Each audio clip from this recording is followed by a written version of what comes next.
So much, Raghav.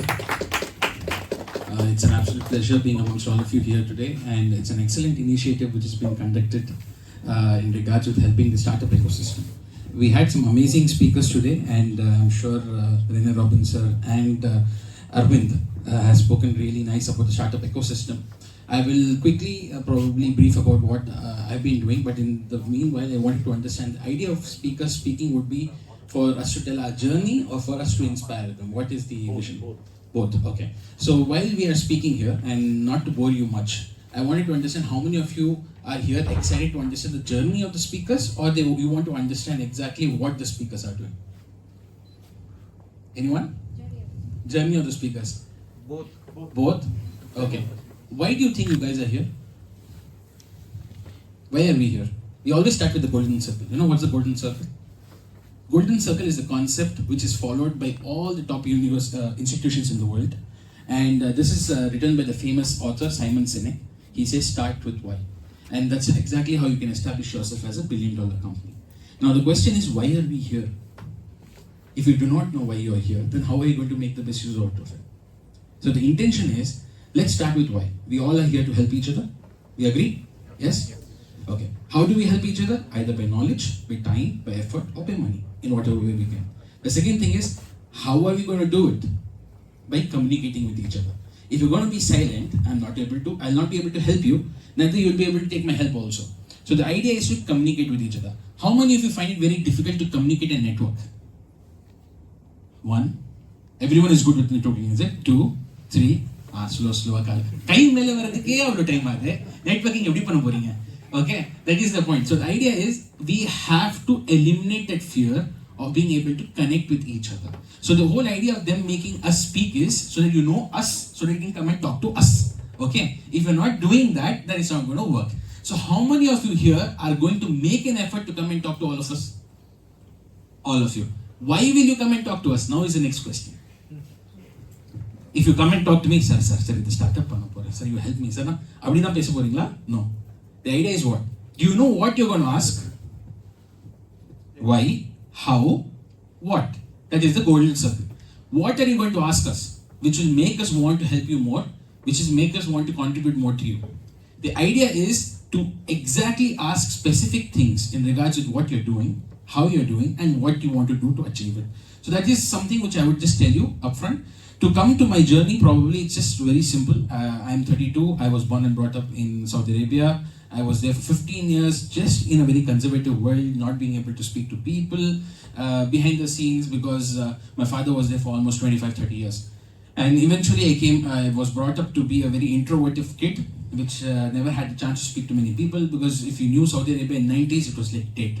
There was nothing to do. It was a very conservative ecosystem. Then my father decided that, I'm very reserved, very introvert. Suddenly from out of the blue, from a conservative country like Saudi Arabia, he decided to put me into Catholic Christian school, where I had no idea what to do.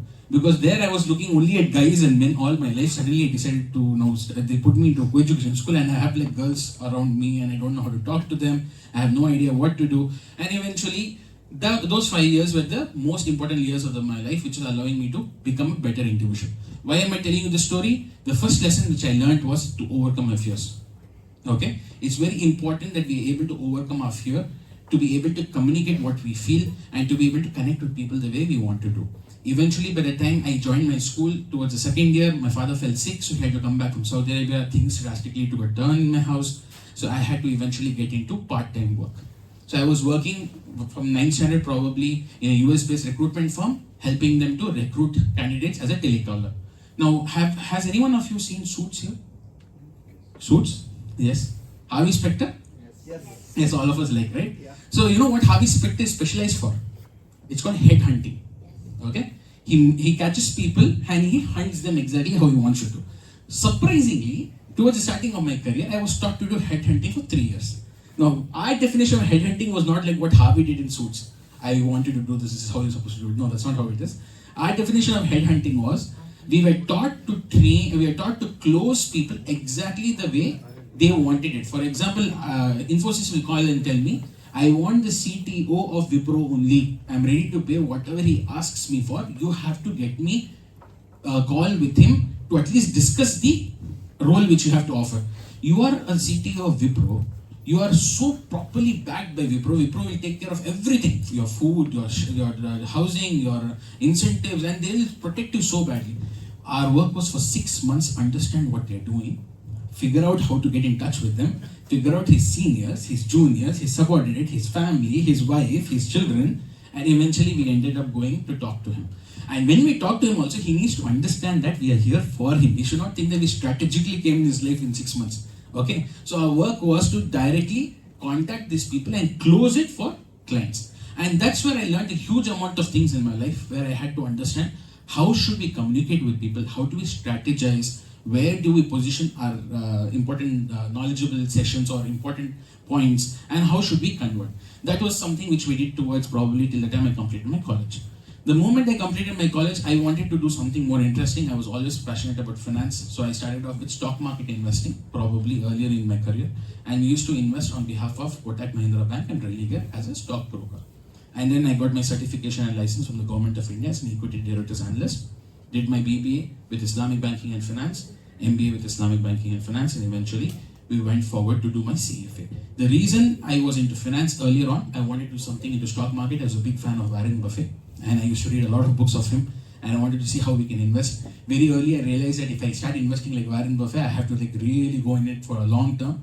So when I started my business as a investment banking company, helping portfolio management for people in Middle East. The reason I did that, I knew the language, I understood Arabic really well because I was born and brought up there. My father was there for 30 years, my entire father's network sphere was there. So I realized there's a big gap because people in the Middle East usually work abroad for 20-30 years, come to India, invest in random stupid places. We thought, why don't we create a family fund where we help Middle Eastern investors to invest into India in the halal or Sharia compliant manner. That was our USP. We started out very small, helping people investing in stocks, then eventually companies, then eventually real estate, and we were doing this for almost 5 years till 2020. After 2020, I did not want to go predominantly into investment banking. So what I decided was I will do more of angel networking. And we used to invest into companies on the angel round. And that's what we did right now, and that's what we're working on, called Zaria Angels, where we connect people, startups, to different places in Middle East and help them grow to contacts and network space. And obviously to investments as well. So predominantly my entire journey in the last 10 years has been in various formats. We started off as an investment banker through Zaria Investment Company, and then Zaria Angel Network. And then for some reason, I was a little I would say a little hungry, because I've been always from the start of my career only working with companies, startups, consultation, advisory. For some reason I did a self-audit. I thought, okay, there should be something which I have done myself. Because at the end of the day, when I went to my auditor and I asked him, bro, பண்ணிட்டேன் ஒரு 8 years of hard work பண்ணி இவ்வளோ பண்ணி வச்சிருக்கேன், சவுதியில் போய் இதெல்லாம் முடிச்சிட்டேன், like can you value my company? Value your company? I like, yes, why, what's wrong? If you die, will anyone invest in your company? I said, no. Then how can I value your company? I have to only value you. I was like, what do you mean? He said, you are a self-entrepreneur, solopreneur. Okay? The hoax was, we are doing everything ourselves. Everything is dependent on us. I am doing everything myself. Nothing is dependent on the business. He says, if you're not there, your company is not going to run. Big reality check. Big hit on my head. And he says, either you make your company self-sustaining, a service-based industry investing into startups self-sustaining, possible, or you establish yourself in such a way that you diversify from service to product. That's what he told me.